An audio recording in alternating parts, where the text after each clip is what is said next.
بڑی کامیابی پر بڑی پذیرائی، ملک کے بڑوں نے بھی شاباش دے دی۔ کنچن جنگا چوٹی سر کرنے پر نائلہ کیانی کے نام مبارک باتوں کا تانتا بن گیا ہے۔ صدر اور وزیر اعظم نے بھی ویل ڈن نائلہ کہہ دیا۔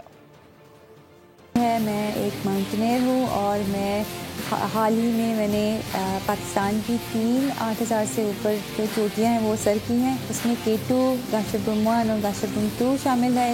دنیا کی تیسری بلند ترین چوٹی سر کر کے نائلہ کیانی سبز ہلالی پرچم سر بلند کر گئیں۔ کنچن جنگا چوٹی سر کرنے والی پہلی پاکستانی خاتون کا اعزاز نائلہ کیانی کے نام ہوا۔ کنچن جنگا کے ساتھ نائلہ کیانی نے 8,000 میٹر سے بلند 12 چوٹیاں سر کر لیں۔ شاندار کامیابی پر قوم کا سر فخر سے بلند کر دیا۔ ہر کوئی مبارکباد دینے لگا۔ وطن کی بیٹی کے نام صدر اور وزیر اعظم نے بھی پیغام جاری کیا۔ آصف زرداری نے کہا، کوہ پیمائی کے شعبے میں پاکستان کا نام روشن کرنے پر نائلہ کیانی کو خراج تحسین پیش کرتا ہوں۔ ایک بیان میں شہباز شریف نے کہا، کوہ پیمائی جیسے مشکل کھیل میں پاکستانی خواتین کا ریکارڈ قائم کرنا باعث تقویت ہے۔ پاکستانی کھیلوں کے ہر شعبے میں اپنا ملک کا نام روشن کر رہے ہیں۔ سبسکرائب کریں اور بیل دبائیں تاکہ کوئی خبر رہ نہ جائے۔